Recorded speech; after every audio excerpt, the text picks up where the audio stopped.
сега дома сум повеќе, али не кој ќе има ракомет, било женски, било машки ракомет, било утакмица, било кошарка, ја обавезно ги следам. Сега што беше првенството, еве во Данска. Ниједна утакмица немам испуштено. Мислам на телевизија што ги даваа. А обавезно, кад е на трета програма на Сител, тамо пуштам. Обавезно кад на прва, тамо пуштам. А ги гледа, сите ги гледа, малку револтирана беше од овие нашите, убаво игра, беа со послаб тим, мислам тие подобрите играчи беа повредени, али сетики па имат успех 10-то место на 16 и тоа бајги појаки држави, што дури и не учествуваа како Германија, што беше тие најшони ракомет колку игра, па сме задоволни, па и женскиот ракомет, па сега сега што го најавуваат па Скопје, Индира Кастратовиќ, сега баш го слуша на реклама и нема да го испуштам, сигурно ќе го гледам. Вардар го гледам, Металург го гледам, сите.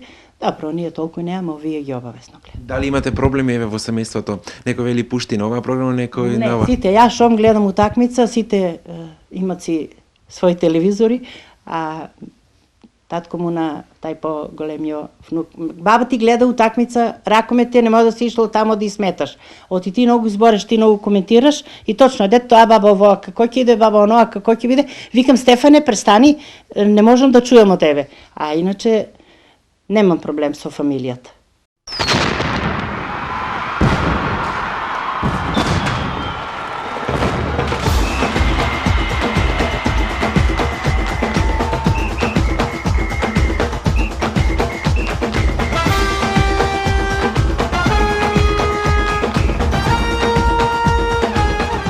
Почитувани гледачи, се надевам дека повозрасните генерации од ова издание на оваа спортска емисија се потсетија на некогашните спортски збиднувања околу ракометот во Пробиштип, а помладите генерации слушнаа како било порано.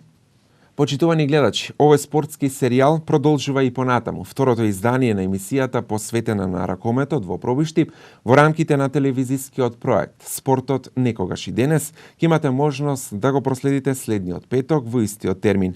А не заборавајте да ги погледнете и репризните изданија од оваа емисија, кои на нашата програма се во недела во 16 часот и во среда во 19 часот и 30 минути. Овде се одјавуваме од првото издание посветено на ракометот во рамките на емисијата Спортот некогаш и денес. Довидување и пријатно.